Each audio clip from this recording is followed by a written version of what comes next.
Hello, my name is Kramer, and this is my demo video for CS595 Capstone.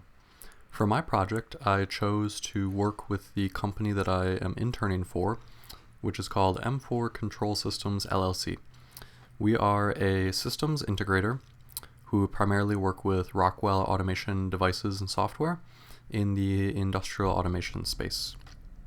A very quick background on what that all means is that we take systems within factories and we quote-unquote automate them.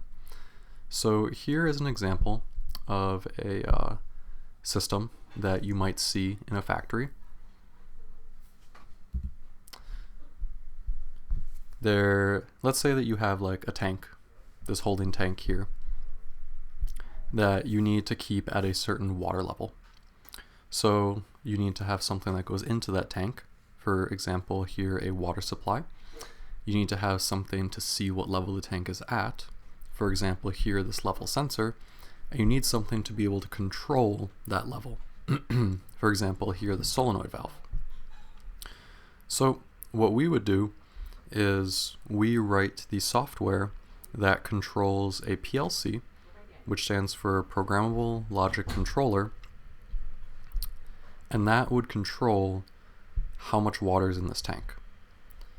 So with this level sensor here and using this PLC here, we can write code for it to say, hey, look at the level sensor value, and when it's reached 75%, that's where we want to keep it, turn off this valve. So what that will do is it'll turn off the water supply. The holding tank will sit at 75%, and that's a very quick run through of what we do for work. So the way that we program things is in a IDE. If you're unfamiliar with what that is, it's like a programming environment. For us, since we use Rockwell automation software primarily, we use RSLogix 5000. This is a quick overview slide that I created to showcase how we use that. So if you look here, right here, it says controller tags. Controller tags are, to regular programming, variables. Then, further down, there are these tasks. Tasks are like your main program files. They are collections of routines and such that run over and over and over again, just like a main loop in a program file. Then there are add-on instructions. These add-on instructions are generic functions. They're like generic classes in standard programming. Next, we have our data types. These are data structures. They are basically equivalent to traditional programming in that you can define a data structure, a struct, etc. here. And finally, you have your I/O configuration. I/O configuration is what you would have like out in the field. The really nice thing about the software that we use is that you can actually see your physical devices in your program, like in your IDE. So you connect directly to these devices when you're programming. So for example, here you can see that we have a PLC here with an Ethernet card in it, and then that Ethernet card has another PLC in it. That's just a very rough example, but the moral of the story is that our programming environment is a little bit different than traditional programming.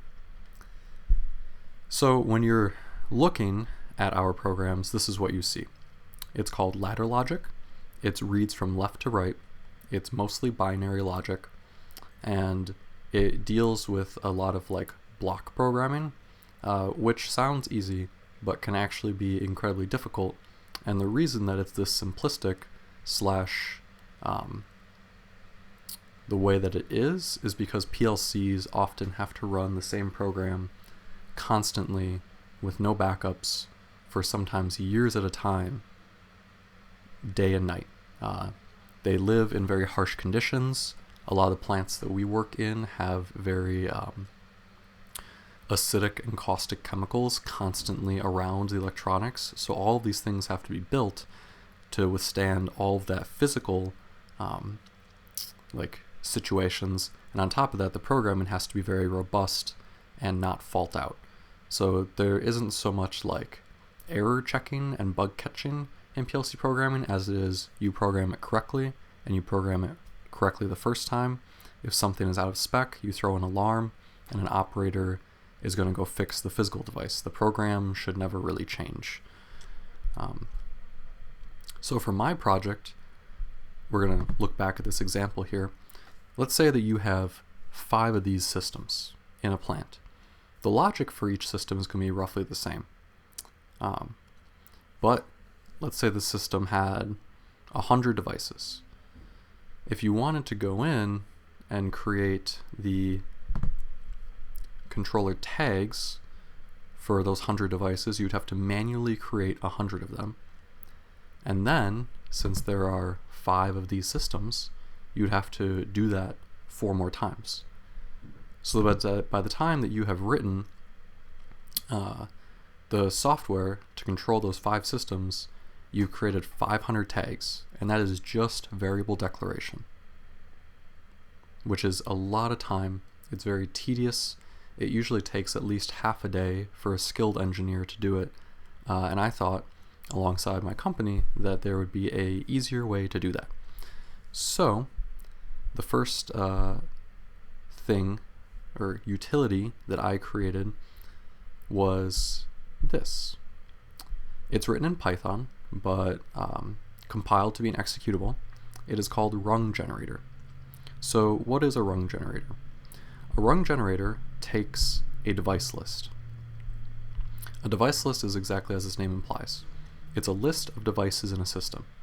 As you can see here, we have 18 devices. This is a small list.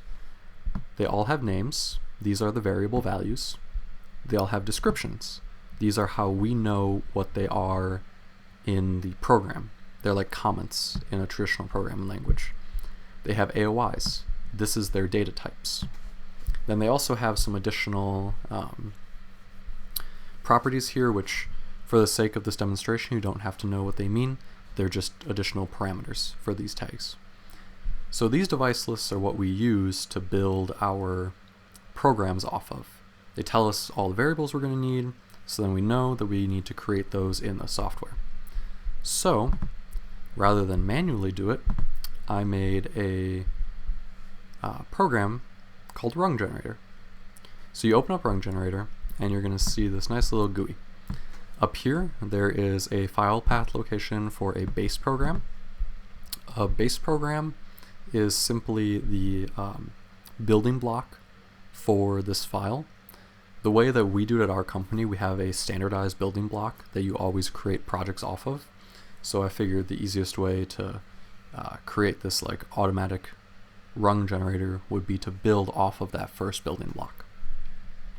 Next, you upload your device list. So we're going to go here, find our testing device list that we have open, and it'll tell you, hey, your device list uploaded. You're good to go. It also tells you where it is, so that in case you thought maybe you uploaded the wrong one, or you just want to double check things, you can see that. Then we're going to go down here, and we're going to click generate. When you generate, this is where you choose where you want to create like your new file. This new file is going to contain all of the programming that is automated for you. So we're going to call this capstone demo. Press enter, and you'll see that this screen just like jumped. So we're going to take a step back through that. In here, let's look at the very first one. Processing LT001's data, new scale parameter tag successfully created. So if we look back at our device list, you'll see LT001 was our first device. It is an analog input. Analog inputs are scaled parameters, which means we need scaling parameters, which are what these are. So what this tells you is that it was created successfully and that it's going to move on to the next item in the list. If you pair these on the screen and go down further and further, you'll notice that they were all created successfully. And then at the bottom here, it lets you know, hey, your rungs were successfully generated. So if you look in your file folder, you'll see that there is a capstone demo.l5x. L5x is, for all intents and purposes, a XML file, but because Rockwell Automation is different, they like to do things their own way, they have their own proprietary schema that they use in order to build their files. So that's why they're called .l5x. So we're going to come back over here to our IDE. Now in here, this looks very similar to the presentation I showed you earlier. It's just that we are using an emulator, so there's no physical I/O connected to it since I'm on my laptop at home. And there's also no tasks. So we want to add in a task, which is our main program, that has all of our data we just created. So if we right click here, import program, Rockwell software likes to take its sweet time sometimes. So we're going to select our file that we made. This is the import configuration screen that comes up. It tells you, hey, this is the final name of the program you're bringing in, what it's going to do, where it's going to be put. These are the program tags that are existing. As you can see, we have an empty file to begin with. These are the routines that are going to be added. This is our structure standard for our company. We separate everything into device type, analog in and out, digital in and out, motors, valves, etc. These are all of our new tags that are going to come in. As you can see, we have our AVs, our CVs, our LTs, everything that was in that device list is in here, and it has all of its descriptions over here on the right. These are the add-on instructions that are going to be created, and the data types. The most important part here, the part you always need to check before you import things, is are there errors or warnings? And as you can see, no errors or warnings, so we're good to go. So we'll click OK, and as you see on the left here, now all of our routines got built. So if we open our analog inputs, for example, here are our tank level sensor and our second tank level sensor, which, as you can see, are both here, tank level sensor, second tank level sensor. And if we were to go through all of our other files, everything else came in correctly. There's no errors, there's nothing that's unhappy with us, so it worked. This saves you a lot of manual time.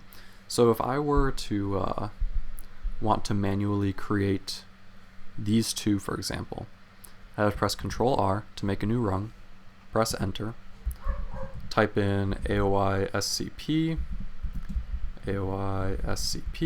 press Enter.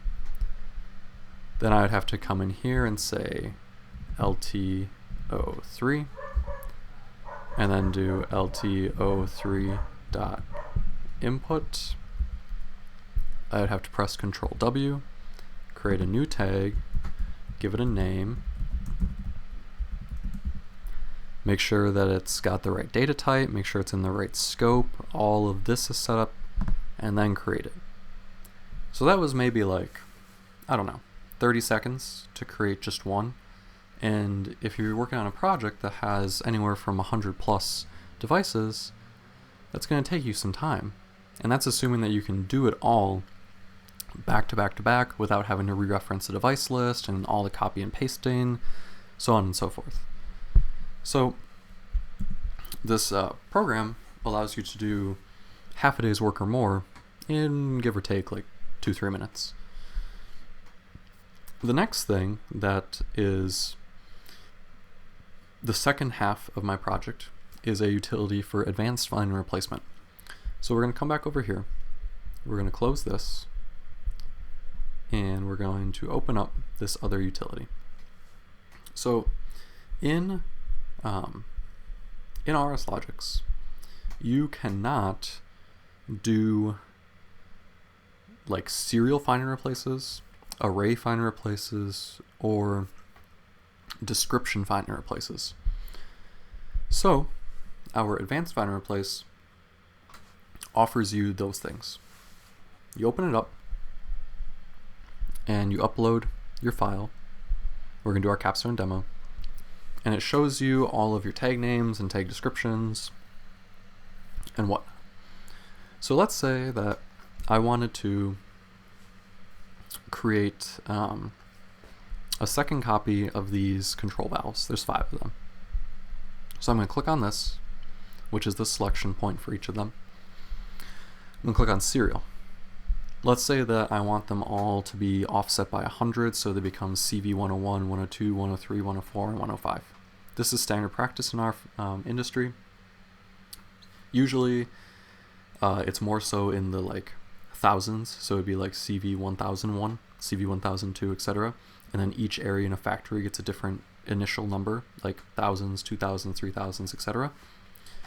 So let's just throw 100 on here. Does the replacement. As you can see, it lets you know what happened, and the program file is updated. So if we close this, we come back over here, and we go to import our program.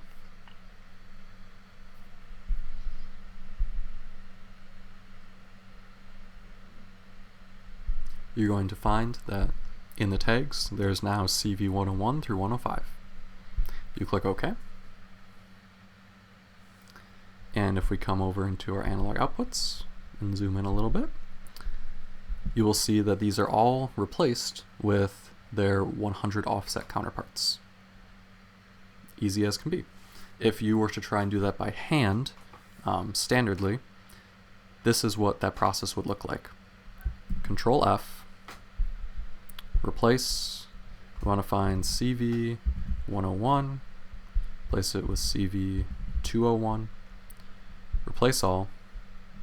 Okay, now it's throwing errors. It's not happy because this is an undefined tag, so you have to press Control W.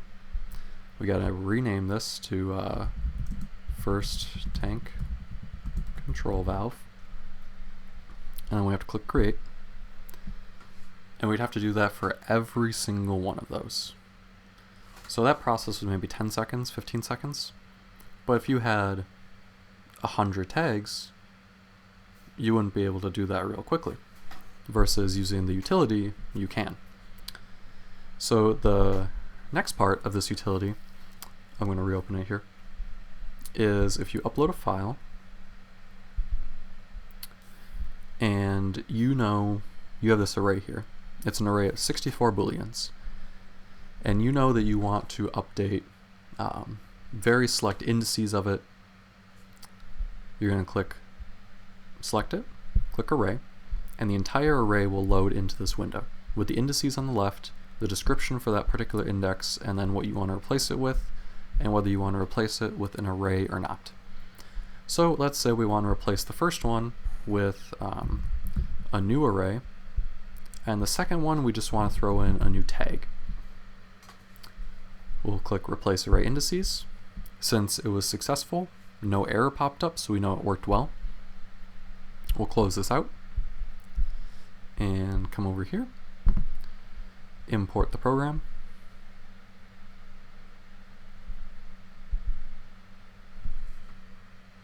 let it do its thing. We'll look at our tags and we'll see, oh hey, there's our new array, there's our new tag. New array is a boolean size 64, new tag is a boolean. Cool. Click OK. We come back over here to our digital outputs. You'll see that our new array was replaced with indices matched, which is very important because replacing arrays and updating their individual indices is a pain in the butt. It's kind of like serial replacement. And then our new tag is here as well.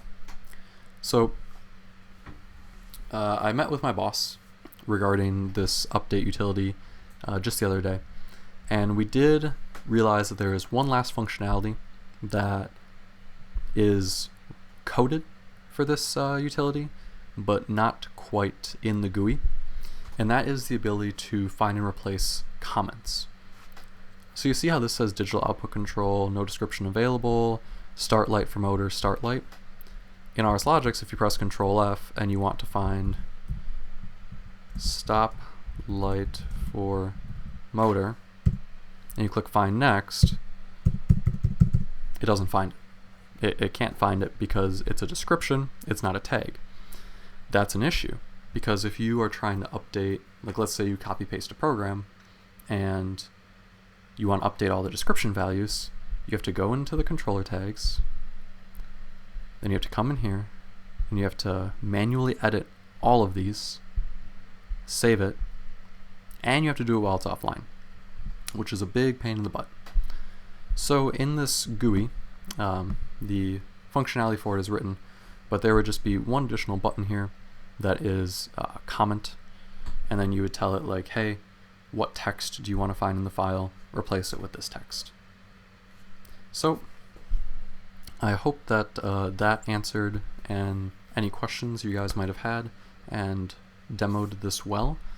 If you have any further questions, please feel free to read my report, and if the report does not answer your questions, then please reach out. There's an email available in the report. I hope that you enjoyed this presentation. Thank you very much.